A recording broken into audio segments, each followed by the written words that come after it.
Hello, everyone. We are back for the final run of day 2 at Limeade 2.0. Thank you, everyone, for your wonderful donations and all your support. Our final run is igna77 running Tomb Raider, running Tomb Raider Angel of Darkness. I haven't changed the stream. I'm so sorry, guys. He's not even slightly running Tomb Raider Angel of Darkness, unless you want to. No, we'll go with Devil May Cry 3 Special Edition. New game, Dante Normal. Take it away, my friend. Hello everyone, my name is Igna, and I'll be running Tomb Raider: The Angel of Darkness. But this is a mod that has actually the people from Devil May Cry.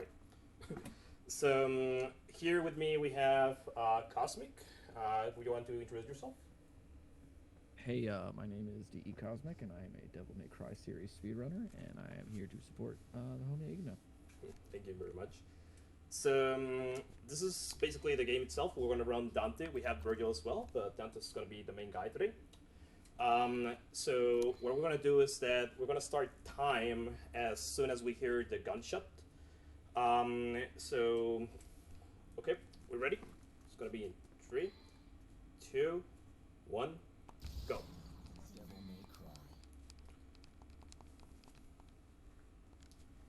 Okay, so basically this game is a character action game, or spectacle fighter, however you want to call it.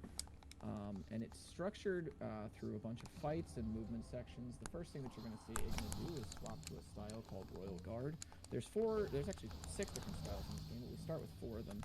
Royal Guard is based around a system of parrying and blocking attacks, and you're going to be able to see him, shoot through enemies there with a move called Perfect Release or the Gold Release, and that is going to allow him to just, if you parry a enemy's attack as it's about to hit you, Dante will just do a ton of damage to him. You can also see him using it as an animation cancel here, where you can just, cancel a bunch of the strikes with your sword and then just keep going. And the first thing here that Igna is going to be doing is just trying to use Royal Guard in order to clear through the enemies here pretty quickly.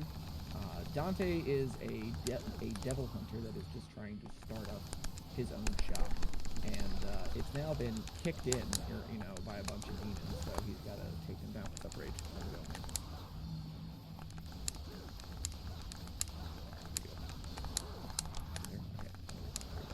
Alright, so that sounds insane.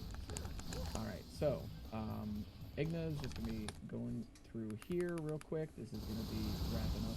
And then the next fight here, or the next mission here, mission 2, is going to be more of using Royal Guard in order to get through the... Are you there, Igna? Yeah, I'm here.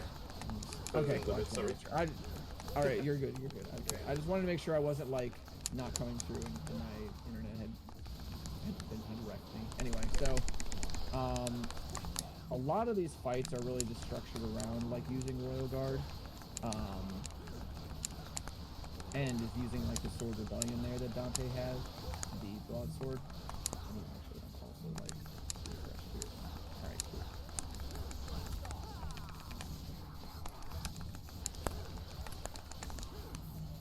And then you can also see him do the, he's also going to be able to block this enemy called the Wrath here. And then be able to use that and then just line up and then just keep going using those. You can actually, you build up a mechanic called the Revenge Gauge, which where if you, as long as you block enemy attacks, you'll build up the Revenge Gauge there. And you'll be able to then increase the amount of damage that your releases do. And so there's certain times where you'll want to block a bunch of enemy attacks, and then, unleash the amount of damage that you build up over time.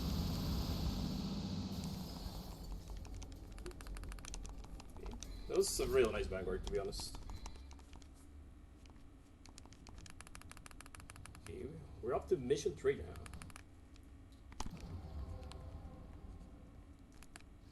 So on mission 3, he's actually going to be buying, I think he got those S ranks, right? Or are you just getting... No, I only got the second one. I didn't get the first one. Okay, so if he had gotten 2 S ranks on the first missions, this game operates on a style system where it rewards you for varying your attacks, and that builds up a thing called the style gauge, and the style gauge goes from D rank through S, so D, C, D, A, S, and the higher ranks you get, the more red orbs you get, which are part of the economy of this game. It's pretty much what you use to buy everything. So if Igna had gotten the double S ranks here at the beginning, he'd be able to buy a ability called Singer, which is a dash roll with the sword. We're going to just delay that purchase a little bit until we have more orbs at the end of this level. Right now he's in the strip club here, and the dance club, and he's going to be just using the newly acquired shot into itself. So you can get these like really rapid fire shots from the shotgun. And this is really good not only for damage but also for crowd control. This is really good not only for damage, just because the effect on it is so high. The blast effect. Common theme with a lot of combat in this game is doing things faster than the developers intended by canceling things into each other, and mainly with Royal Guard, but also later with jumping. There you are. I was wondering where you were. Yeah, I was trying to figure out which stream it was on. Oh, okay, I got you. Oh yeah, Don't worry. Yeah, finally found it. We're good. Cool. Hold on, actually, let me send you this thing. First, send you that my pad. So we're up to the first real boss, which is Cerberus, the boss that a lot of people saw once and never played this game again. Yeah, so Cerberus is, of course, you know, as per usual, a three-headed dog. And it uses ice attacks, and it's pretty RNG heavy. I think it's one of the like heaviest, you know, RNG sections in the run, just because of how many attacks it can, you know, it has, and we have very little tools kind of at this point. Really, we only have, you know, like just a block parry, some sword attacks, a couple pistol attacks, and like the shotgun. You have to just make sure that you take all the ice off of its heads and then just swing away once it's been knocked down. So right now the fight's going pretty all right, to be honest. Something Igna did with the. Oh, sorry. Go ahead. Something Igna did with the knockdown is that hitting multiple heads actually does that much more of a multiple of damage. So a lot of the strategies are around making sure we're hitting as many heads as possible at a time, and that's easier when we have later weapons. But right now, you have to use some different strats. Yeah, you kind of just gotta take the breaks as they come with this fight. Mm-hmm. All right. Fortunately, I didn't get the release on it, but it was still a good fight. Pretty all right. So heading into the next mission here, the point of this story is that Dante is trying to travel to the top of the tower known as the Temen Negru, and he's trying to fight his brother Virgil. And because apparently Virgil is opening a gateway to hell, you know, like fusing the demon world and the human world. He's trying to open a portal to the demon world. So now we're inside the Temen Negru, whereas we were outside of it before. And now we're going to be introduced to the enemies called the Enigmas, which are the archers. You can see them, you know, we just make quick work of them with the new Cerberus weapon that we have, which are these ice nunchucks. This allows us to do something called weapon switch canceling, where you can actually just, you know, do the first 1 to 2 hits of an attack string and then cancel it into the first couple of attacks of the next attack string from another weapon. And this just allows you to do a decent amount of, you know, damage across the course, across a big period of time, just because you don't have to deal with the knockback from the other attacks that you have. Are you going for a gigazip or no? No. Okay, that's fine. There was a big skip that was discovered recently to save around a minute and a half to 2 minutes, but unfortunately, it's a really hard skip that you only have one chance to hit. Not terribly marathon safe. Yeah. As well, there's a chance that you might zip out of bounds, and that's a reset, so it's not safe. Yep. All right. So now we have I believe these are the sloths, right, Rage? These are the gluttonies. Oh yeah, that's right, gluttony, and then the sloths are I the believe, is white ones the with white ones. Yeah, sickles. it's the white ones. Yeah. So all the enemies in this game are based on these seven, the seven deadly sins or whatever. And the first ones that we saw were the prides, and then the lusts, which are the black and red ones. And now we have the gluttonies and the sloths. And they all kind of have different properties in terms of like what their attacks are and everything, but usually what happens is that they just kind of get tougher, you know. So the game is slowly introducing us to tougher enemies as we go. You're going to also see the wrath get guarded here as well. And then he's going to be able to use that power that he guarded up from the wrath to kill like one enemy. You can just kind of pick a target and then just throw it back at it. The boss on this level after this fight is called Gigapede. I might as well just start talking about it now because it's a very strange fight, um, where it's just kind of this big worm that comes out of the wall, and there's going to be something like very specific that Igna has to do here, where he's going to have to like stand on top of it and then do a regular release where Dante just kind of thrusts his hand forward to do a bunch of damage into some weapon switch cancels. And then that's going to allow us to hopefully, like do a 2 cycle to this boss. So there we are with the revolvers there first. Big spins with the ice nunchucks. A lot of damage actually. We saved up a little bit of guard in the last fight to do that empty release on the head, and we're trying to hit multiple sort of his multiple abdomen at the same time with that release, and now we're going to reflect these plasma blow. Oh, just unfortunate, unfortunate angles on those. Usually, you can reflect them back in and do a bit of extra damage with those. Unfortunately, they sort of went outwards. Yeah, it's pretty unfortunate sometimes this fight because usually like most of the time it goes pretty all right, and then there's times where he's just not nice, and it's like, well, that's cool of you, I suppose, Gigapede. Yeah, I actually got real lucky that he came out exactly for where I was standing, so that saves a lot of time. In this next mission, we're going to be running into another fan favorite enemy, the blood goyles. These enemies, if you hit them while they are red with your sword, they will duplicate. So something that Igna is going to try and do is prioritize the big ones, because when they duplicate with their same amount of health. And if the big ones duplicate, that means you have more bigger ones that you have to kill. And luckily he managed to get, sometimes they can spawn in really unfortunate corners of the map. Luckily they were all pretty nicely centered here.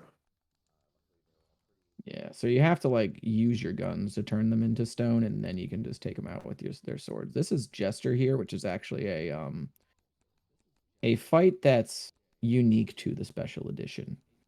And so Jester he has like a bunch of attacks like this. This is all pretty much RNG. You kind of just hope for him to give you that sort of attack, because then you can build up guard off of it, and then you can just go ahead and stun him and then do a bunch of weapon switch cancels to him. I believe actually the fastest way to do this is with shotgun cancels, right, Rage? Yeah, I've been debating that recently, but I think it's largely agreed upon that shotgun cancels are fastest. But if you miss the canceling timing, then it's less consistent than the switch canceling. So some runners do it that way. Okay, that's fair enough. I remember myself personally, like I was doing the switch cancel stuff, because like the shotgun cancels in this game, they can really hurt your thumb. They're definitely hard on the hands unless you like remap and everything. But yeah, I just some runners will actually. I think Igna, you do this actually, but some runners will swap melee and gun buttons for some techniques. Yeah, that's right. Because I have the swap actually. Yeah, if you like swap shoot and melee, shoot then is very close to like the style action, which would be like our guard button in this game. So you can then just kind of like you can use the front and back of your thumb very easily. And then your melee is very close to your jump, which is it's going to be relevant later. But for right now, it's like kind of inconsequential. Oops. So this room right here, we have to grab an item called the Steel Soul, because there's a puzzle here where they say you must steal your soul to get across this gap. So Dante has to get the Soul of Steel, so then he can walk across a giant gap. But first, he's got to be accosted by a bunch of these Ooh. enemies. And the thing about this game is that there's very little like I want to say a lot of this game comes down to like execution and adaptation. There's really not like a whole lot of set ways to go about a lot of these rooms. It's like there's the set spawns and everything, and there's the set cycles for a lot of enemies, but uh depending on how enemies move around, you do have to adjust what you're doing quite a bit. And especially with like some of the tougher enemies, you really have to make sure that your royal guard is on point in order to like react to certain situations. So there's a lot of ways you can kind of outskill whether or not a room is going bad or and could salvage it that way. Got the first try. That's good. Nice. Yeah, the stinger out that door to run off sometimes tricky. you just run into the wall. Close. That's a reverse stinger. Oh no. So now we got to go onto this elevator here. And the trick with this elevator is that if there's too many enemies on it, it will just fall back down. So we really just have to make sure that we're crowd controlling efficiently. You can use a lot of different things for this. I know myself, like I tend to use shotgun a lot, as well as rebellion. I've seen some people use like Cerberus and shotgun. It really just all depends on kind of what you're comfortable with.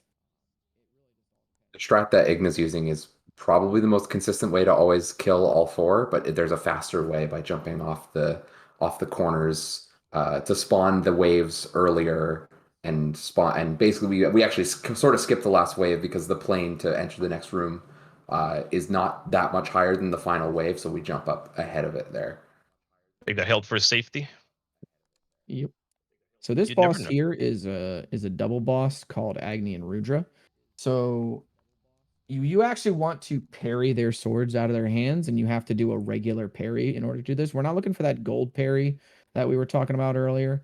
We just want this regular parry in order to knock the swords out of their hands, and then we can do the shotgun cancels to them. Unfortunately, I think I never remember which one is red and blue with these guys. Red is Agni, blue is Rudra. Ah, okay. So Bludra and Redry. Got it. So you want to make sure that you kind of just juggle between them and just keep their swords like out of their hands. And then you can just shotgun cancel them in order to take down their health bars. I think this is one of those few fights where people, kind of debate whether or not Dante has it easier than Virgil. Because the parry here, you see, it's pretty free, in order to get the swords out of their hands, whereas Virgil actually has to use some of his weapons in order to do that. Yeah, something Igna did really well there was balancing how much he had killed either one, because if he kills one of them too much earlier than the other, then you can get, I believe it's a 22-second unskippable cutscene. Yep, something like that. Yeah, and it becomes stronger. Yeah, they both fuse into one. Yeah, they both fuse into one person. If one of them dies and then you wait too long to kill the other one, it just becomes like one really beefed up enemy, and we just totally want to avoid that phase. So moving into the next mission here. This is kind of a filler mission. If you were playing casually, you'd probably want to complete all 3 of the trials here, which includes a combat trial. But for the most part, this mission in the run, the path of least resistance, so to speak, is that you're going to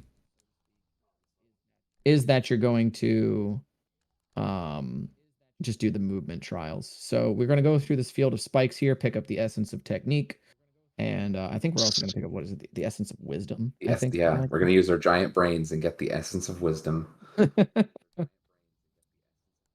Something Igna did earlier that happened so fast that we didn't have time to explain it is that you can actually, if the spikes aren't giving you the nicest pattern, you can actually gold release through them to sort of keep up the speed. And Igna hit a few of them there. Yeah, I wasn't expecting the one on the ground. Yeah, that was actually something like that's kind of a technique that's sort of lost to the lost to the archives. Yeah, because now in the current state of the route with Gigazip, you level up your styles by defeating enemies, and each enemy gives a set amount of points from them. based on like who they are. And normally we'd get, you know, row guard level 2 at this mission, but with Gigazip we're actually fighting less enemies, including a boss. So in the newest form of the run, we don't get level 2 for royal guard until near the end of this next mission. So sort of that it's a lot harder now in order to gold release the those spikes there, because you have to do it from the ground. And one of the big reasons that Igna was doing the jumps before he did the gold releases is that you get a bunch of iframes or invincibility frames from jumping. So it makes it, you know, much safer and easier to do those gold releases through the spikes if you jump beforehand. So now you kind of have to go big or go home if you're going to gold release through them. I'm a fan of the release of the spikes, honestly.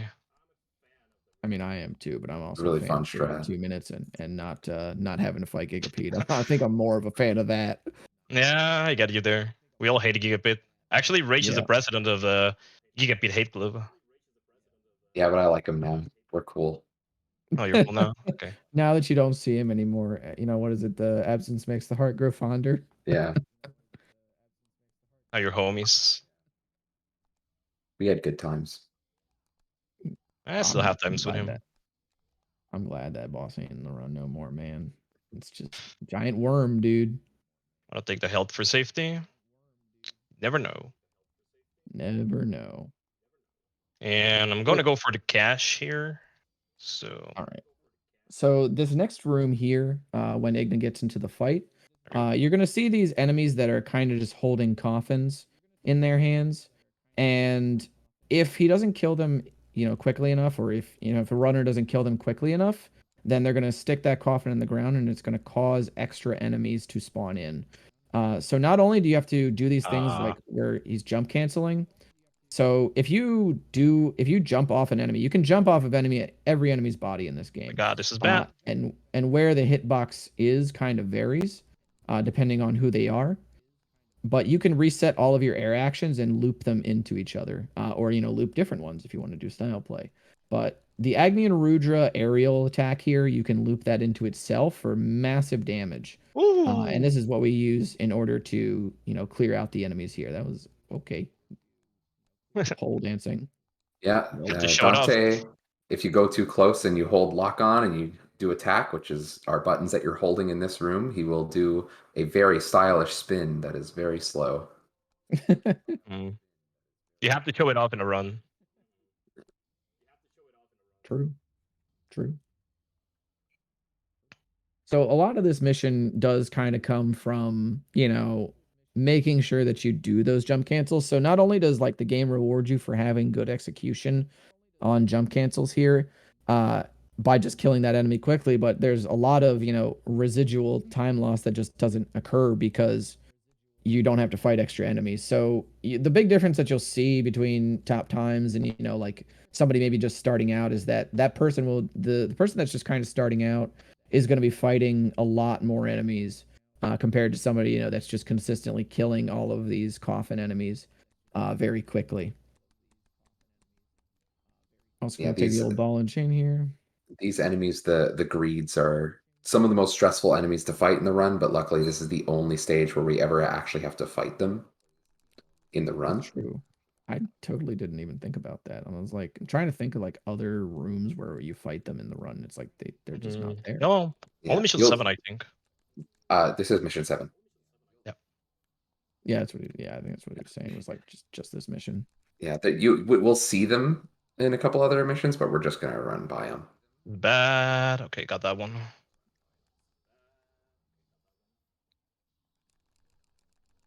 Sheesh. It's okay. I got him. And then now you see also like the weapon switch canceling that comes from Ragni and Rudra having them as weapons is really strong compared to Cerberus, because Cerberus, that weapon's like a little slow and it doesn't do a ton of damage. Agni and Rudra is just such a really good weapon. It's nice that we get them kind of, you know, naturally. Worth noting that, you know, most demons that Dante defeats, they actually turn into a weapon that he can use. And so when we defeated Cerberus, we got Cerberus as a weapon. Now when we defeated Agni and Rudra, we get them as the dual swords. There's a bunch of other weapons that you can get in this game after you defeat the bosses, but we're only going to see a few of them, just because they're going to be like the strongest ones that we can get. Stop moving. Thank you. We are going to see 4 out of the 5 swords, luckily, for guns where you've seen what guns we're using for the rest of the run. Yeah, I was gonna say, yeah. Yeah. Something that's kind of unique about this run compared to some of the other Devil May Cries is that this run is almost essentially like a low percent run. There's very little upgrading that's done. A lot of what makes the run fast is just that execution, especially with Royal Guard and like these Agni and Rudra jump cancels. Later on, the jump cancels that we'll be getting from a different weapon. But a lot of the time save that happens in a lot of other Devil May Cry games comes from having like a very strong orb economy and being able to upgrade your character to just have some very abusable and strong moves. But in this game, it's pretty much just on you as a player. Like the tools that you get for at the beginning of the game, compared to the end of the run, the scaling is not nearly as high as other Devil May Cries, but that's sort of what makes this run, very very special. Is that it really emphasizes just all those like hard bits of execution. So Virgil here, his stun bar is actually based on the number of hits that you do to him with a melee attack. So Igna is going to be doing 13 hits into some shotgun cancels, and this is just to make sure that we do the max amount of hits and damage to Virgil each time that we hit him and retaliate from his attacks. And he's got a couple of attacks with his big sword that we just have to block. It's a couple of different strings, so unfortunately for us, the 2 strings have very different timing too. So if you're kind of off Oh with gosh. them, then it's like rip. Uh-oh. Oh no. 1 pixel health. Is that? Unfortunate. He But just now that wanted we've more screen time. ventured to the top of the Temen Negru, we're going to fall back down the Temen Negru, and then we're going to work our way going back up. But first, we get swallowed by a whale. Whaled in. So now we've acquired our ability called Devil Trigger. It's a powered up form that Dante gets. It's in every Devil May Cry game. It allows you to move faster, attack faster, deal more damage, and it also gives us access to an ability called Devil Trigger Explosion. So during this bit here, Igna's just going to take out these little like clots or whatever. I don't even know what you call them. But Devil Trigger Explosion is an ability where you can hold down the Devil Trigger button, and you will see the orbs up there in the upper left-hand corner, below the health bar. They will glow red, and we're going to be able to use them to do a burst AoE attack that will deal scaling damage with how many orbs are lit up. So we're also going to grab this orb crystal here just to get a little bit more orbs. And this is going to allow Igna to buy 1 more purple orb at the end of this mission before the boss fight. Fun fact about buying stuff is that it will refill my double trigger, so I can just use it freely as I need it. And I'll have full amount for the boss fight. Exactly. Good to see our old friend here for a second. You.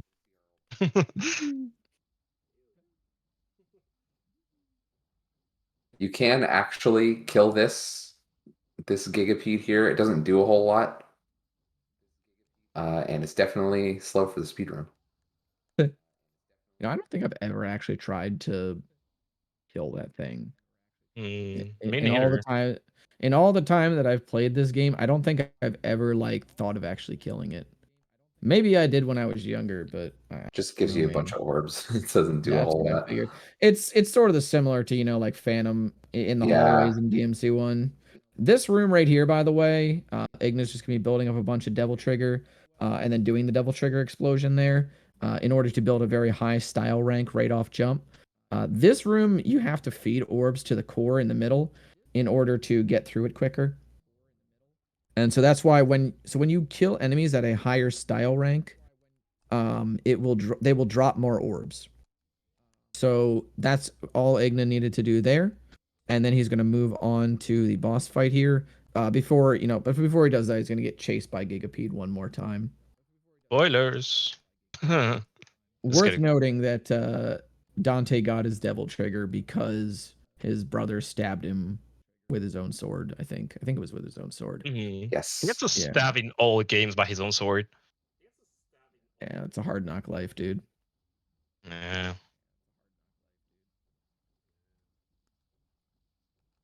I didn't get the angle. It's fine. Unfortunate. It's kind of tricky to do. You have to line up the shadows. Yeah, for sure. For the mission 8 boss, we're going to be fighting the giant air whale's heart. We're going to buy the purple orb to fill up the devil trigger, like Igna mentioned here, and we're going to be going for a 2-cycle on this boss that involves the fully charged guard that we have and a fully charged devil trigger explosion once we expose the core in the middle.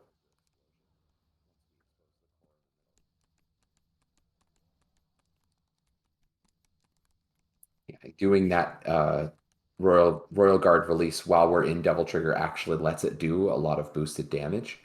There is a really inconsistent glitch you can do called DT Flux, which is if you do the Royal release at the same time as releasing the Devil Trigger explosion, sometimes the Devil Trigger explosion damage will count twice, but you can get the 2-cycle without it.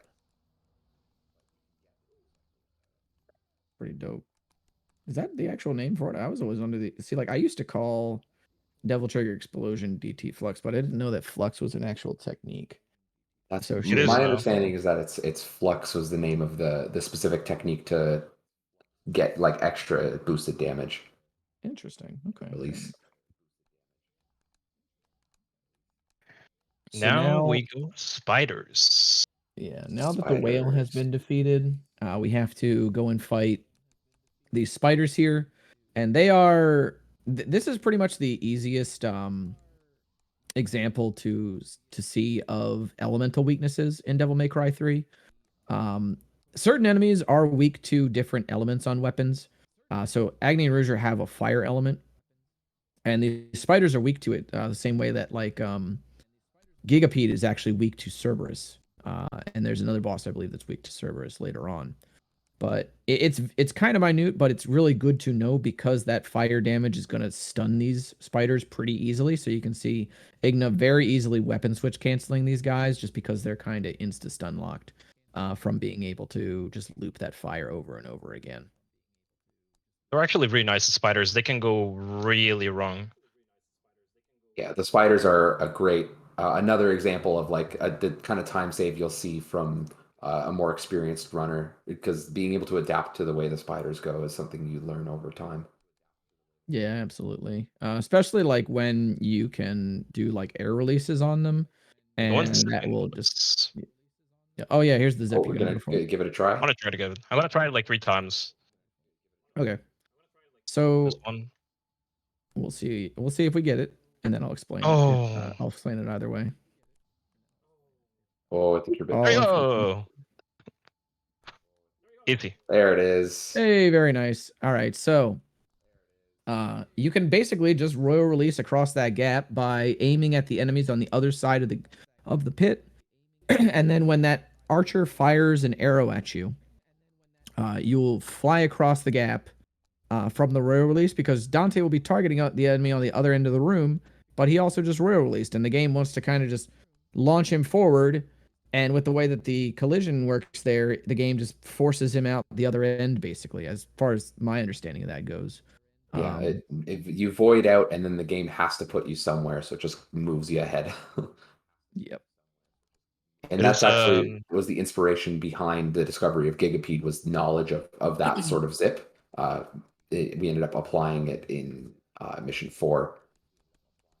But it's an 18-second loss if you don't get it the first try, but it's really nice to get it from time to time. So I usually go for it one for fun.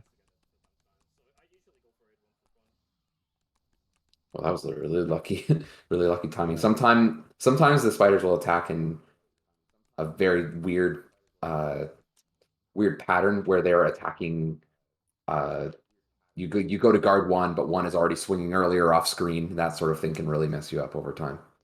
That's why I exploded to get them all, but still, it's pretty hard.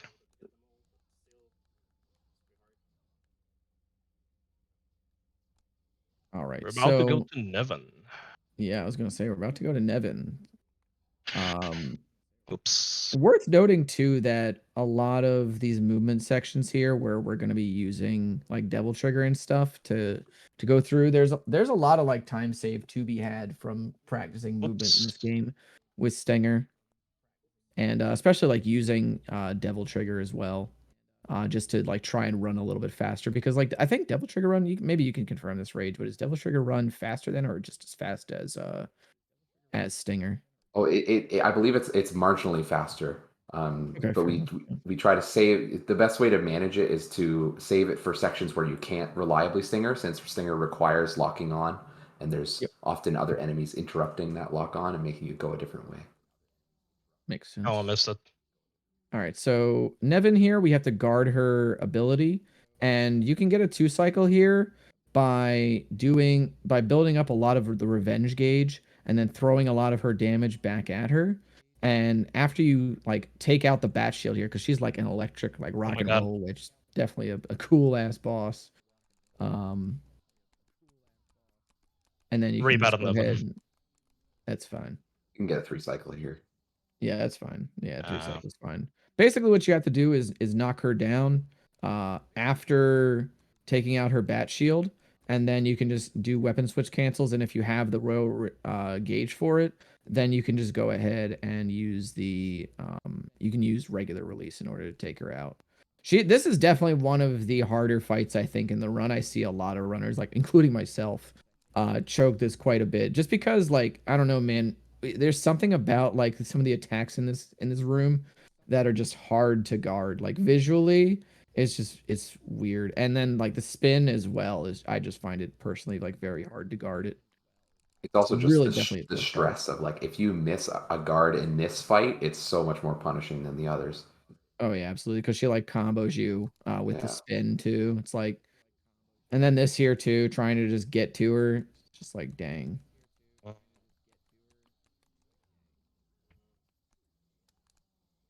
This mid game stretch in general with Oh, no. Nevin. It's okay. We have a gold. Nice. That's why I took it. Hey man, Safe. safety works.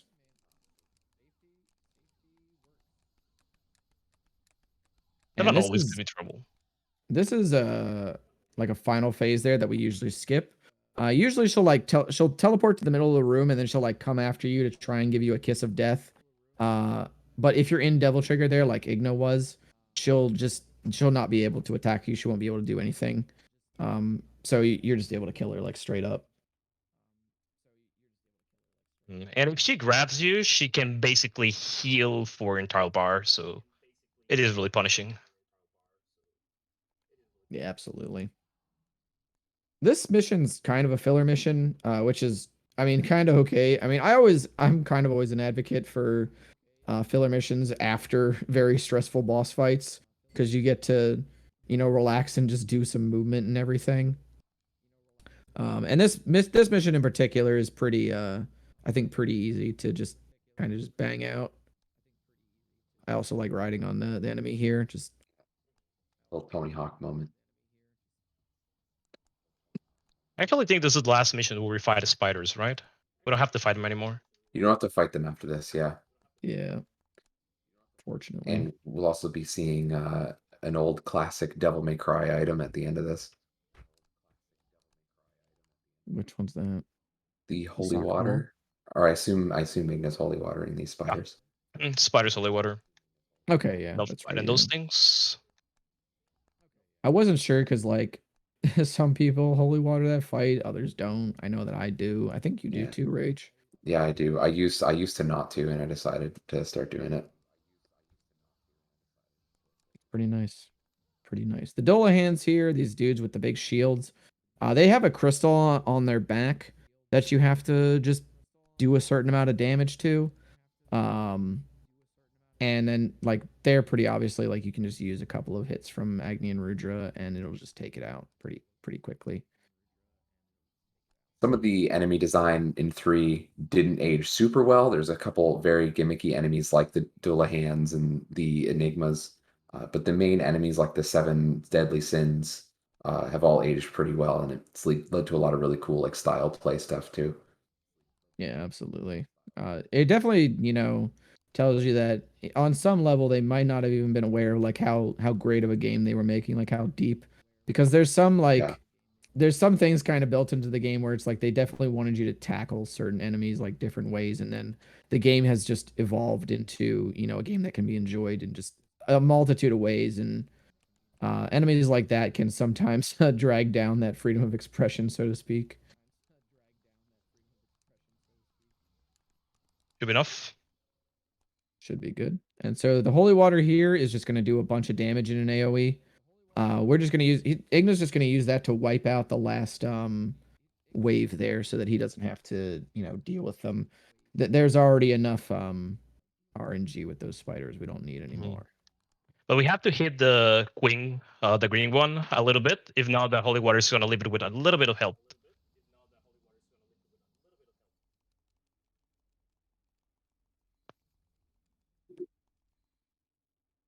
All right. So next mission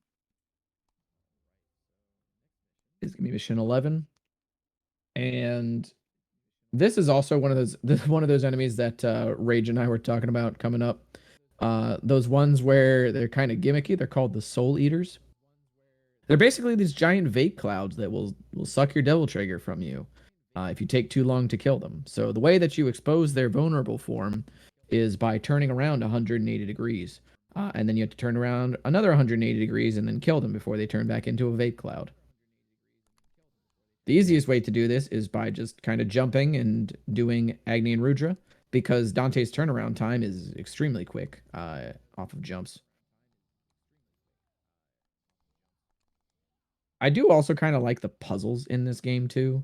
They're pretty simple once you understand them, and they don't take a whole lot of effort to do in these runs. So, but they also kind of fit like tastefully, in terms of just like this big tower that's constantly changing form.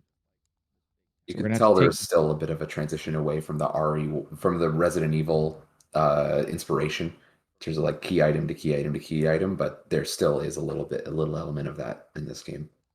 Yeah, by the time you hit like Devil May Cry 5, it's pretty much all gone. This is also, worth noting. We're gonna fight the Reaper here again, and that was the first boss that we actually encountered. This game takes a boss and turns it into a normal enemy. For those of you that have played Doom Eternal, that one enemy that starts as a boss and then eventually just becomes a regular enemy. That's kind of, I think, sort of the same inspiration, that DMC did many years ago. It kind of just shows you, not only is, these enemies being shown as not that strong, but it's also clear like what the game is expecting out of you is just more now than when you started. And so it eases you into the different enemy types that way. Yeah. As well, at this point, you're starting to get a lot stronger. You have more weapons, you have more abilities, so they're not as complex at the very beginning. This section looks like an auto scroller, but luckily it's not. It's over as soon as Igna can kill all the enemies. So the focus here is going to be mostly to line enemies up so that they can be switch canceled at the same time, or getting them against the wall and doing shotgun canceling, which is the fastest way to kill the lower enemies.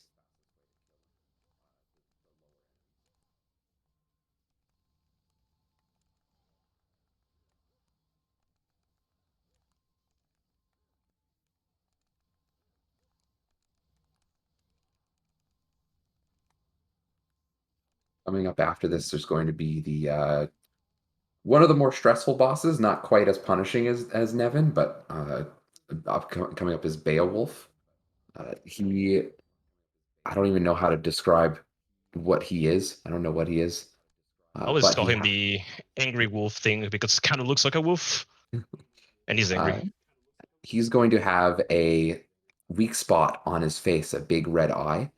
So Igna's going to build up guard here and attempt to do a gold release on the eye at a specific Oh. time. So we're going to give him a second to make sure that he can focus on it. Yep.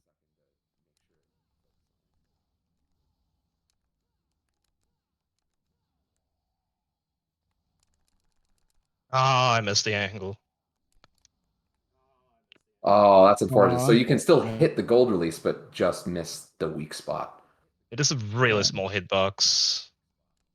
Yeah, like hitting that gold release is really hard, and like it's his most vulnerable spot to hit, and if you can jump cancel it like reliably, you can save a ton of time too. Like this kind of middle stretch of enemies of bosses in the run is just absolutely brutal. You know, like first you have to fight Nevin, who is really stressful to guard, and then there's like Beowulf here with having to hit the gold release on the eye. And then we're gonna fight the time horse Garyon next, followed by a run back with Dante's brother Virgil again. So for how sort of like straightforward the early game is, this Oh mid game no. really ramps it up. Oh shoot. Okay, he was not nice. Let's try it again. That's very unlucky. Usually that tower can't hit you. Yeah, he hit me because he exploded at the same time.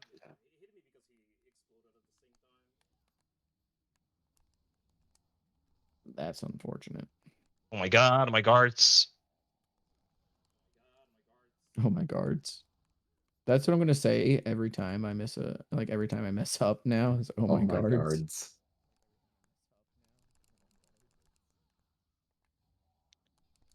Oh, I jumped too early.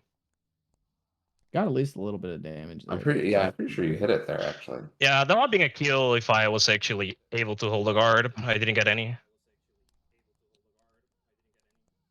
This boss is tricky. If you miss the one cycle, what he does is mostly random, and he likes to really run around the entire arena, which loses a ton of time. Yeah, not to mention Oh, like a too lot early. of his attacks are just kind of hard to deal with because it's like it's designed for you to like be able to build up the guard off of these coffins and stuff, or like like hit them out of the way or whatever, but you don't really want to do that because it's so slow. Even if you are building up guard, and like the hitbox on this this volcano that he does there, or that ground slam Yeah. is just so huge. It's like you're actually skipping so much of the fight if you get those gold releases early that you just don't have to deal with a lot of this. No. Problem is that he's also really aggressive and he can hit really, really hard.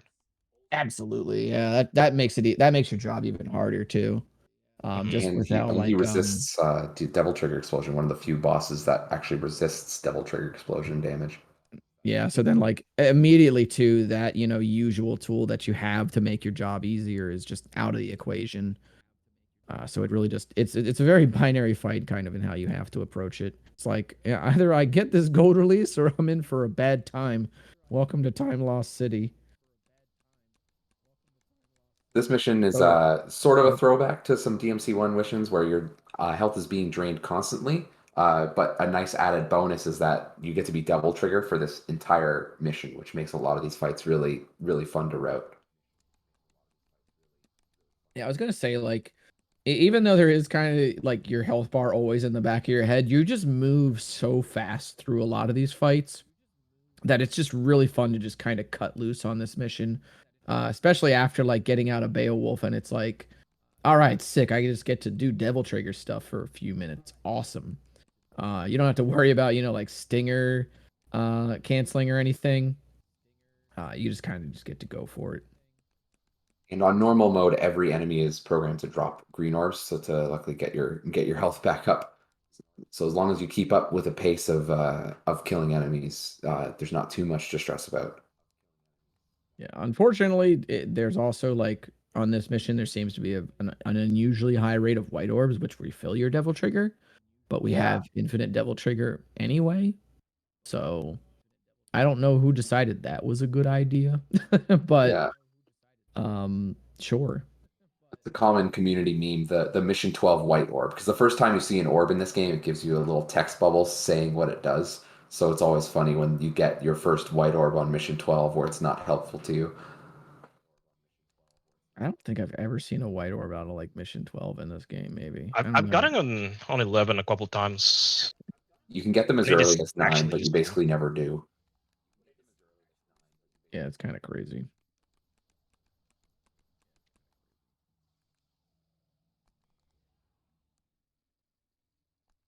So this is probably the most stressful part of the mission itself, is that we're going to go a pretty decent stretch here without actually killing any enemies, which means we can't keep our health up. And we're going to be using a somewhat hidden ability just right there.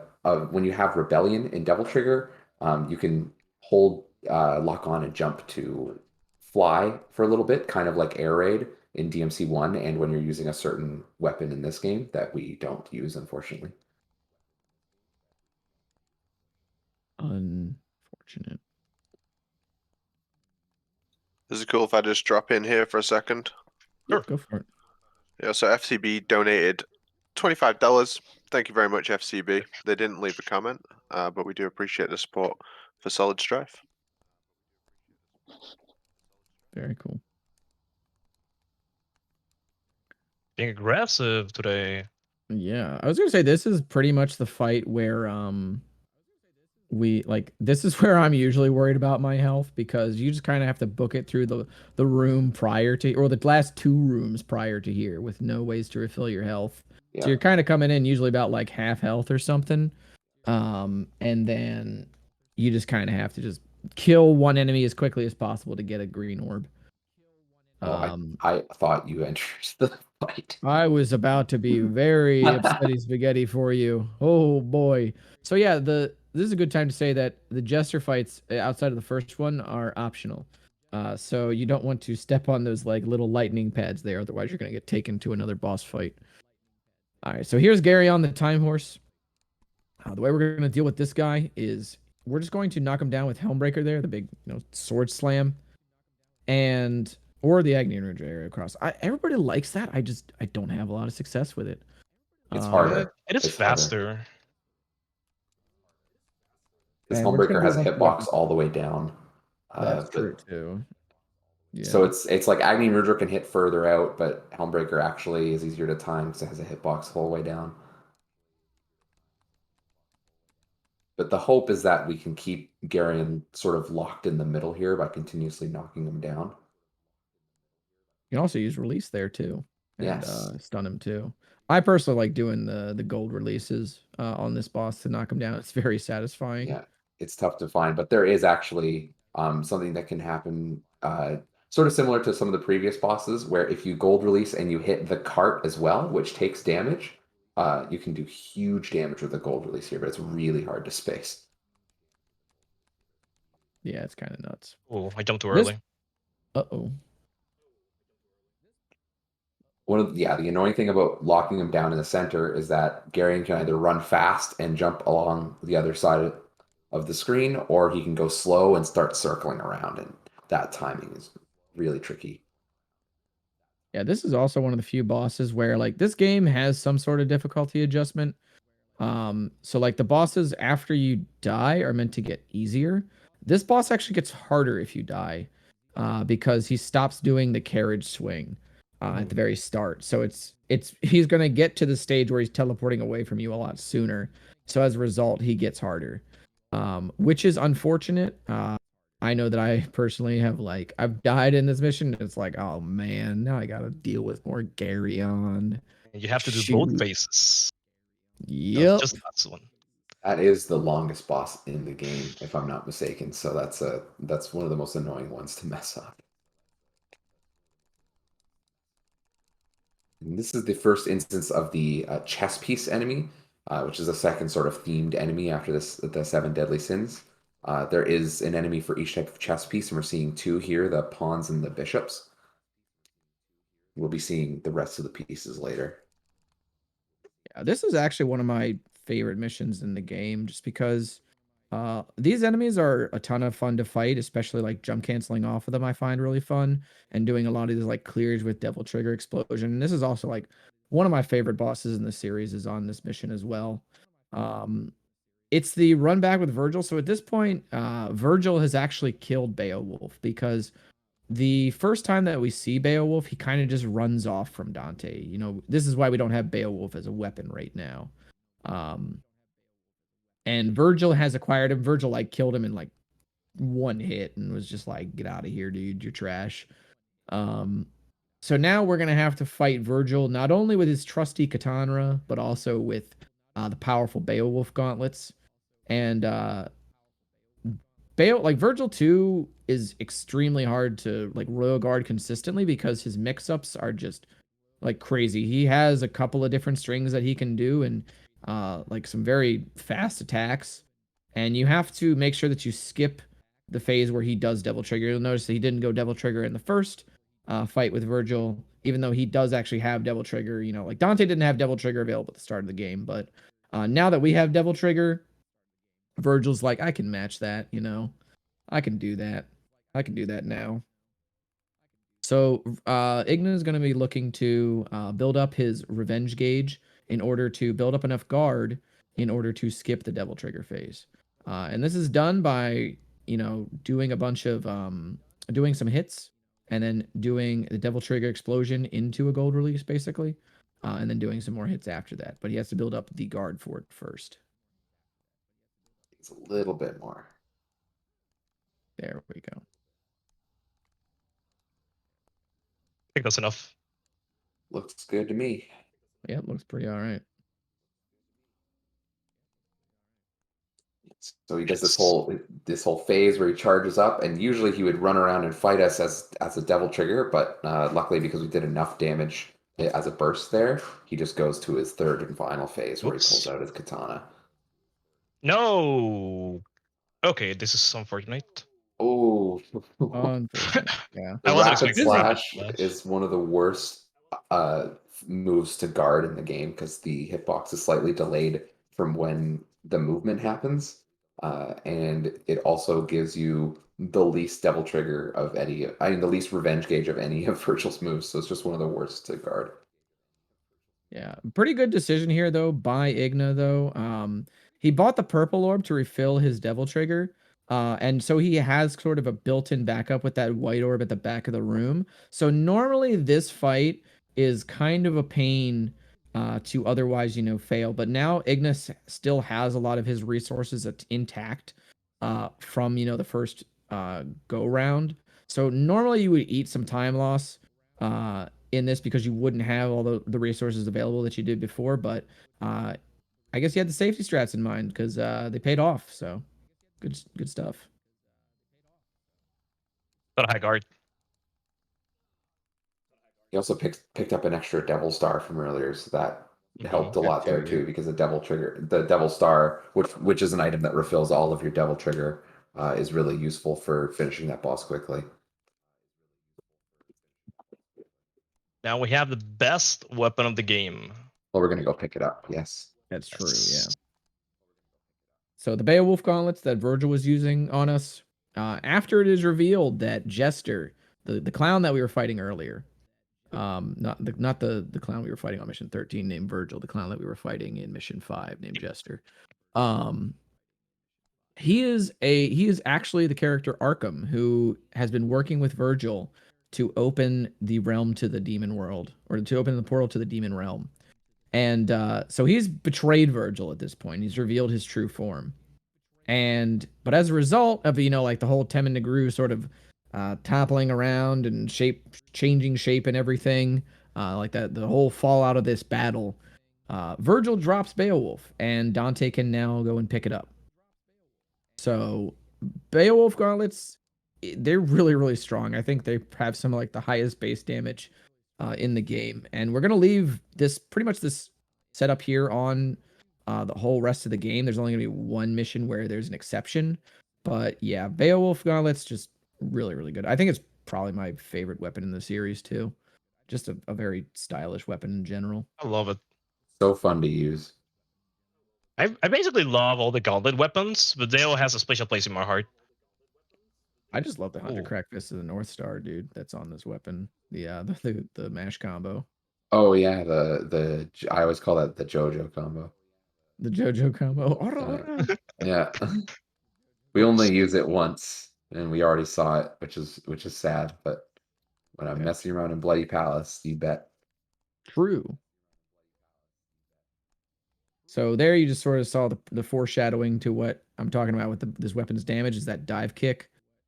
So you saw Igna earlier jump canceling the Agni and Rudra weapon. With Beowulf, that kick, you can loop it into itself, and very obviously, I don't think that move was intended to be looped into itself as easily as it is. Yeah. But it has a ton of damage on that weapon, on that move, and it builds a ton of style too. So when you can jump cancel this weapon, especially in Devil Trigger, everything around you just kind of crumbles, you know? Uh, But it was that. it does. It's so good. I said everything around you just crumbles. Especially because jump canceling not only builds style, but also it builds Devil Trigger. So we actually route a lot of our Devil Trigger explosions, especially in this mission, around the jump canceling that we'll be doing to be getting Devil Trigger back.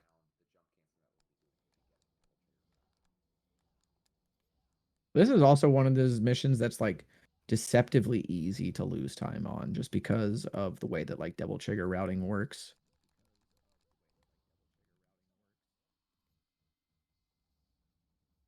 Just some fast jumps, boy. You're Sheesh. doing the is that the piano roll or the mashing strat? The piano roll. Nice. That's the right way. Yeah, with Bell it's a lot easier. With the Agni and Rudra, I still struggle doing that part, so I'm missing a little bit. Here's also the horse pieces. These pieces have some very interesting attacks. They're really easy to like release or guard, but their hitbox is very strange in terms of jump canceling there. So good on Igna for Yeah, getting the those were jump super cancel clean jump there. cases. Yeah, absolutely. Usually that's what we do to the horse pieces. We route our Devil Trigger explosions around killing them with 5 stocks of DT because the bishops are they have the most health, but they're also a far more generous hitbox size to jump cancel. So we build our Devil Trigger on them and charge the explosion for the next wave of knights.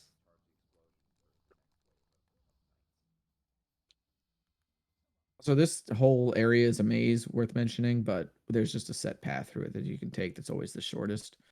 If you happen to get lost, it's kind of a pain to find your way around because you'll have to do additional fights and stuff.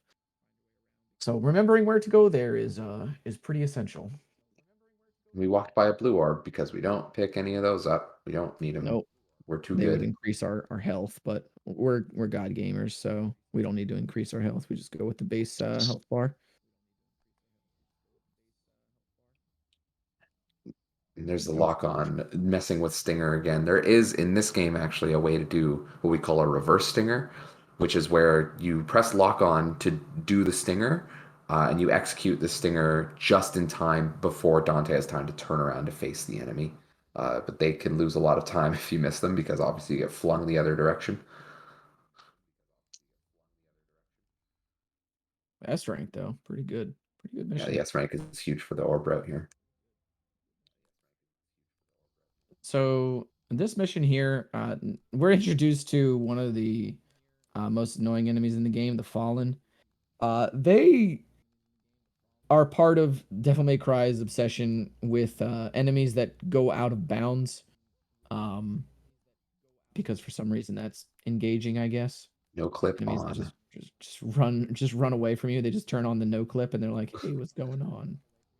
Oh, he's barely alive. There you go. And this mission is totally, hey, very nice. I liked that. That was good. That was a really funny release from out of bounds. And this mission is kind of just one big puzzle. Um, the tower is going to spin according to the dial that you saw in the last couple of rooms there. There was one on the door and there was one on the wall. Um, so you have to, and there's actually an optimal way to do this because if you do it this certain way, if you manipulate the dial in this way, you can actually skip the last forced fight against more spiders. So yay for not having to fight more spiders. The first wheel here is going to be spun twice, and then we're going to spin the next wheel after that once, and then the other 2 dials after that are also going to be spun twice. So we're going to just go through these rooms in a certain order and pick up these things called the Orichallan fragments, and we'll be looking to place them in the elevator in that room that we just came from to activate this whole mechanism, basically. This is also the only time where we actually do like a death abuse strat to abuse the checkpoint system of the game. But we'll talk about that in a little bit in a second. Yeah, you will I don't know see about Igna take intentional damage though to yeah, set up for it.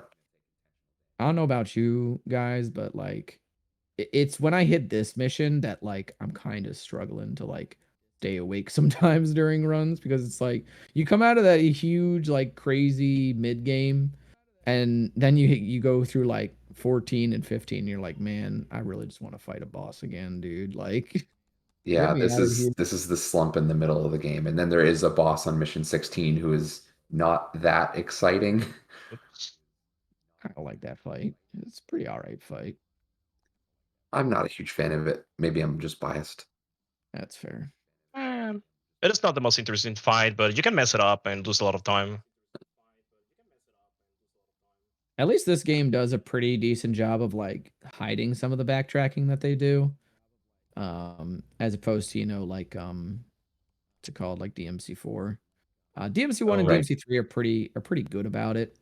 In the case of this, like they sort of contort a lot of the rooms and make it not totally obvious that you are backtracking. DMC1 at least has like, the state of the castle change as well. So here's the intentional damage as well. Going to leave it a little bit higher than usual just because this is a marathon. We don't really want this to go awry. The blood goils have returned, and we have to hit this dial twice. And when we get to the end of this room full of like spinning blades, along with the Dullahans, we want to then just die to them pretty quickly. The blood goils here can like combo you while you're trying to take out that dial, and they've ruined many a run that was going for the death abuse, many a run that was on PB pace too. They are so definitely like a community meme, I would say, those blood goils in particular. Especially They can because the definitely combo you, and they can even absorb the hits that you're trying to get on the switch. yeah, when you're going for this mission as fast as possible, you generally go into that room with less than 1 unit of health.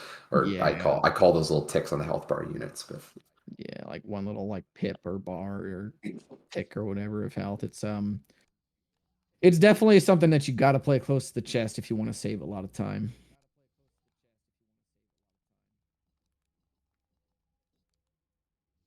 If we die, we have to start that exact room with full health, and we'll have to do all the damage all the damage that we get for the death warp with full health. So it takes quite a bit of time. Yep. So basically, just skipped having to go back all the way through that room as well, just by dying there and just restarting from checkpoint. Because for whatever reason, even though the game checkpoints you back to the beginning of that room, you still have all of the key items that you once had.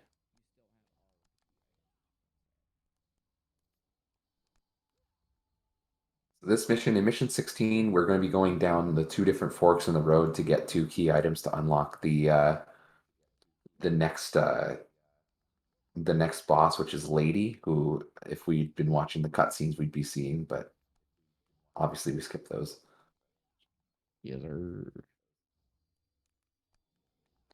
They are really good Right? cutscenes. You should go watch them. Yeah, right. This game's incredible.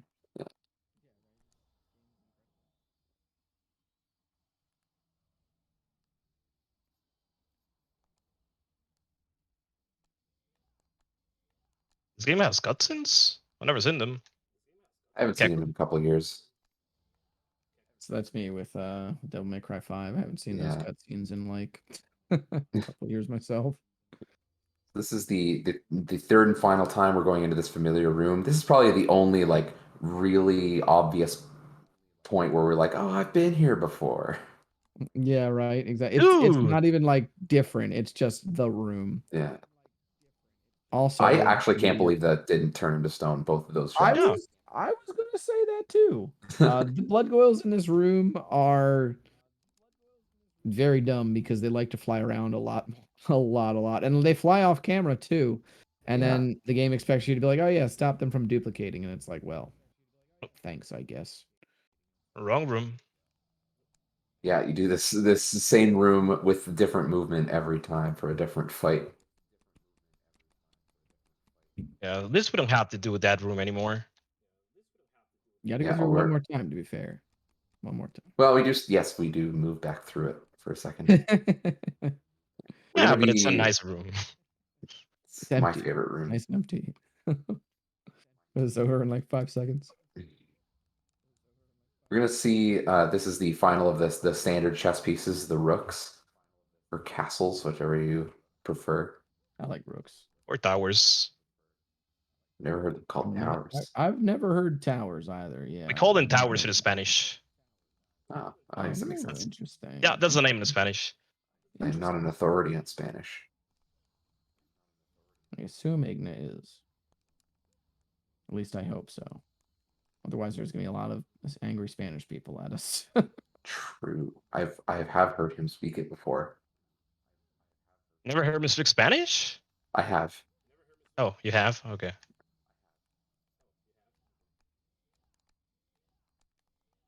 I used to have a reward to make me speak Spanish on my channel for a while, but I decided to remove it. People were abusing it. Fair. I should have a channel partner award for speaking like pig Latin or something. I would not be able to do that in a run of this game, at least. I don't think I'd be able to do it at all. I think it'd go terribly, but you know, it's the thought that counts. This run is one of the harder ones to stream, especially because of the stressful early game. It's so hard to talk. Hey, Artemis. Artemis. Hi, Artemis. Bye, Artemis. I think you We picked that once, right? I picked Or it up twice? once by accident. Yeah, in one of my PVs. Yeah, it's a weapon that you can unlock earlier. It's one of the guns. Unfortunately, it's only good if you have level 3 gunslinger, which obviously we're not going to have for the run. So lady here, we're going to be looking to put her health down to certain thresholds in order to activate different phases, and skip one phase entirely again. Similar good. to Virgil 3, she's going to have to be brought down to a very low threshold, which will, instead of what you would usually do, which is kind of just run away and then just jump on top of the bookshelves, she is now going to just kind of run away and stick her rocket launcher in the ground and try to fire missiles at us. Igna tried to hit the new 2-cycle strat for this boss that he discovered, but unfortunately it can sometimes randomly not go well. Almost got it. Almost had it. That fight is also not fair at all. Like, we just bully her, It's unfortunately. definitely bullying.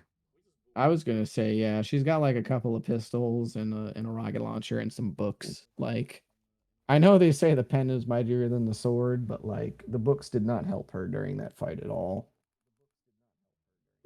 She actually gives us the rocket launchers because she's not a demon whose soul turns into a weapon. So she gives us her rocket launcher, and you are never going to see it in the run. Nope. Keeping up with that low percent thing. This room here too, it looks intimidating at first, but you can move through it pretty much the same way every time as long as your movement is consistent. Camera Wow, fucked me up. this camera angle you're doing. Yeah, you fucked me up. There you go. That's better. I was gonna say, what was that?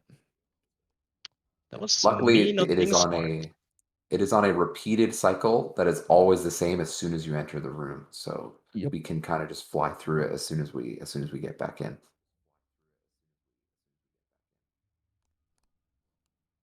Didn't get the 1 cycle there. That's fine.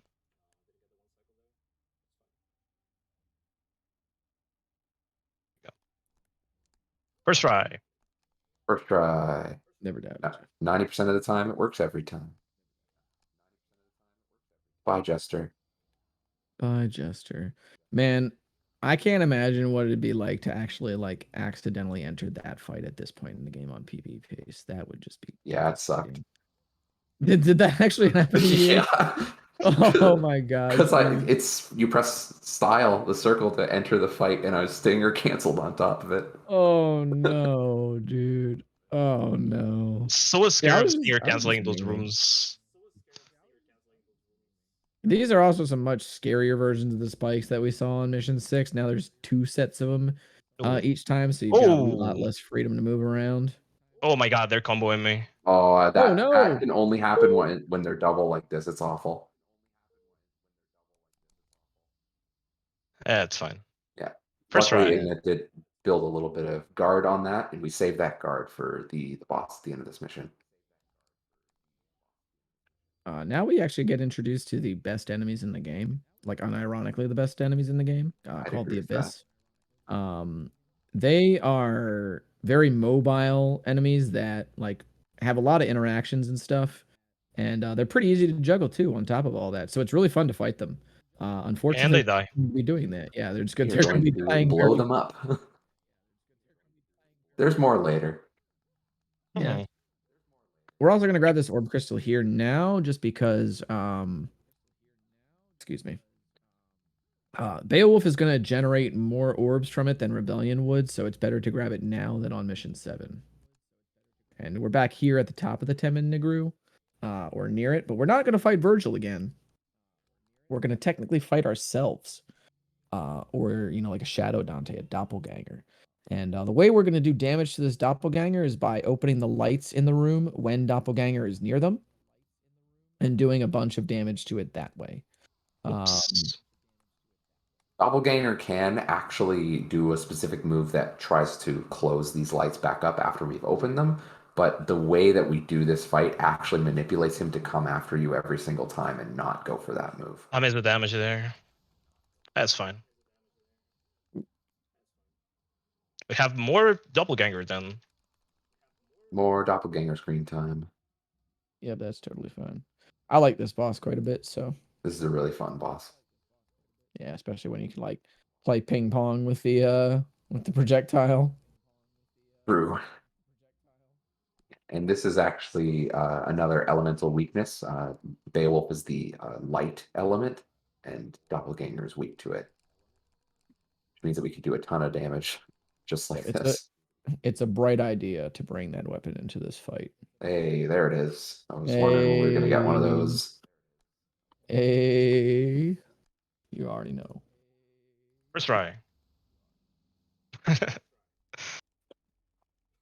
think we're First try. good in money-wise. Yeah, we Ranking should that be. mission means we're safe, Mm-hmm. in my professional opinion. Oh yeah, we're super good. 86.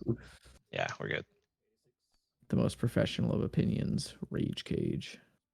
Most professional streamer. So this mission is going to be the classic Capcom boss rush, but first we're going to get a payoff for the chess piece enemy concept. This fight actually is like a game of chess, where if you kill the king, game's over. Of course, we actually have to kill the king. We can't checkmate it. We did something specific there, which is we holy water after activating the pawn on the D call on the D rank. And that actually activated the king right away and let us kill it much faster than the normal strat for that fight. Taking the health for safety. Seems So good. this is a classic Capcom boss rush, but we don't actually have to kill all the bosses. We only have to kill a certain number to complete a puzzle, which we're going to see right after this. So we've picked 3 specific bosses that will let us complete the puzzle earlier and get out of the missions sooner. And that's why we've switched back to Agni and Rudra, because it's faster for all 3 of those fights. Oh my god. And now you see what it's like playing against Cerberus when you have an actual tool to deal with him. It's a much different story.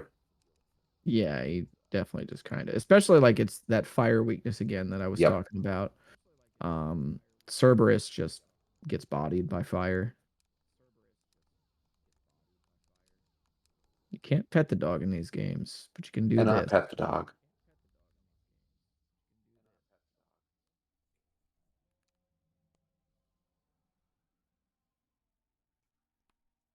Yeah, so we've just filled out one of the gems on this sort of board, and if we make a complete circuit on the board out of gems, then we finish the mission. And so that's why we're going to fight Agni and Rudra here, and then Beowulf after.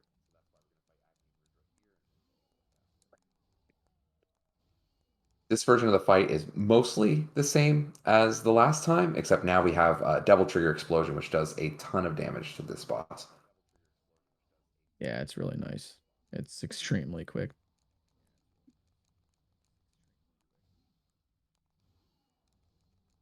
This is actually the best possible way to do this boss is to actually get stuck in the corner against them Oh, until they're got at it. a cycle of not running away. That should be fine. You're good. Yeah, there we go. Nice. Easy game. Good on switching to the pistols there in order to just kind of clean it up as well.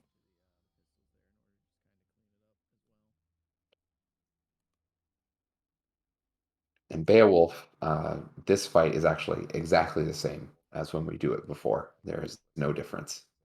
Yep, that's the unfortunate thing is that like even though we're really strong now, Yeah, that's Beowulf is exactly still just kind of just dependent on that gold release there on the eyeball. This run definitely Oh, just like it does not let you breathe like whatsoever. yeah. Even still, we're getting close to the end, and there's still like so many more stressful things left. Yeah, right. You Like never get to breathe easy until the end. yeah, man, it's not like reaching Mundus in DMC1 where you reach Mundus and you're like, oh, thank God, I just Yeah. get to use the magic dragon now. That's been a nice change of pace in that game. It's so relaxing once you make it. It's like, oh, I'm at the final boss. Sick.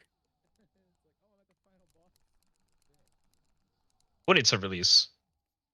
Hey, Yeah, that was a those much are cleaner really fight. nice jump cancels. Yeah. Oh, game crashed.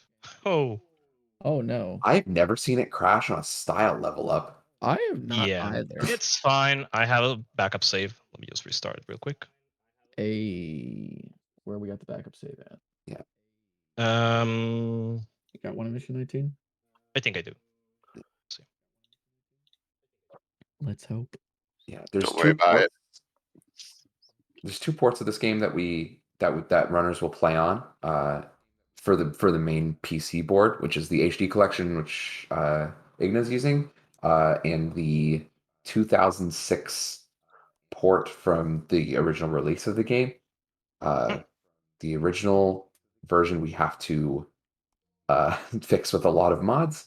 That's very not user friendly to set up. And the trade off is that HD collection can sometimes crash when Yep. loading full motion video cutscenes. And apparently, when leveling up your style, I've never seen it crash there. Oh, I've seen it. And so basically, what we missed there was basically the style app telling us that we have level 3, and that's it. I had a backup Yeah, for 19 just in case.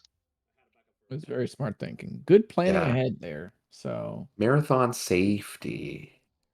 Yeah, getting Mhm. Royal Guard level 3 lets us have 3 stocks of the Revenge Gauge and gives us a useless move that you hopefully won't see.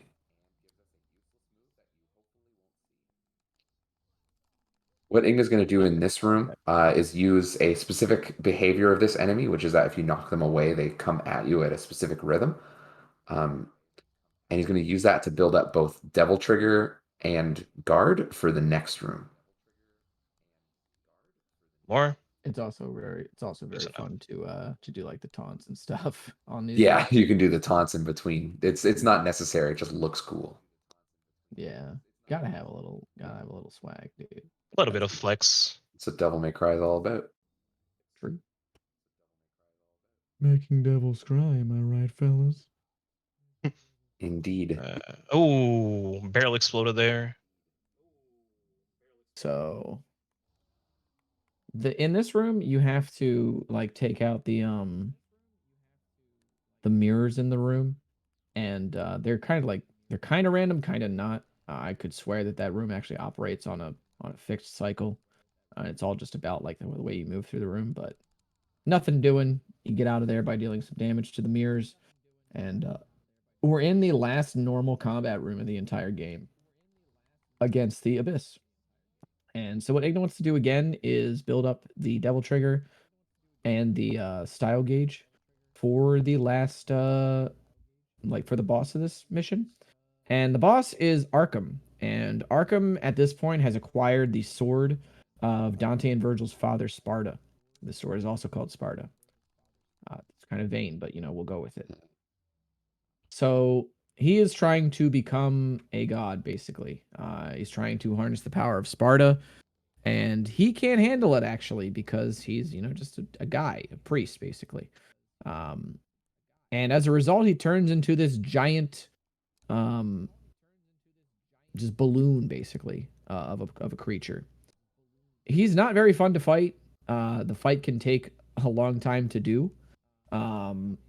So as a result, a lot of the money, or like pretty much all the money that we've been saving up until this point, has been going towards affording these holy waters to skip basically the entire boss. So Igna's going to start off with 2 of them, and he's going to just go ahead and just unleash all of his damage with his melee combos, his release, Devil Trigger, etc.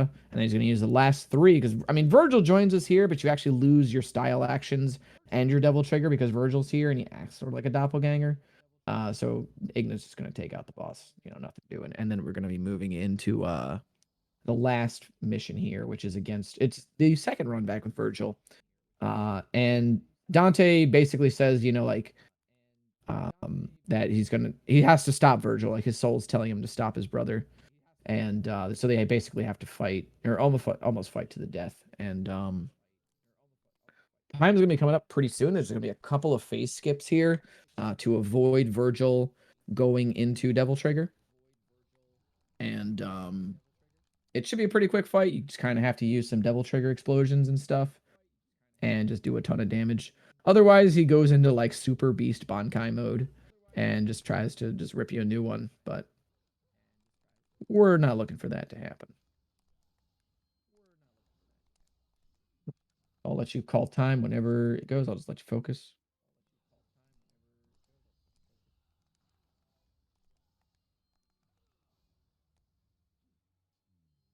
Good enough. Good to me. Time. Nice. There we go. Nice, GG. Got the final phase skip. That was awesome. I bought the gold orb just for safety there because I didn't know which items I had in the save file, but we didn't need it. Your time was 125.40, but the live split's not letting me split. Weird. That's a pretty good run. Yep, No, it was still a good one. If we take this game is measuring with low remover, so it was like a 123, so it was a good one. Yeah, this game is very punishing to run in a marathon setting. So big ups to you, Igna, for doing it. GG, all that fun stuff, dude. Run. And congrats on your first marathon run. Thanks. Actually, yes, this is my first ever marathon run. Yeah, really good job, mate. Thanks a lot.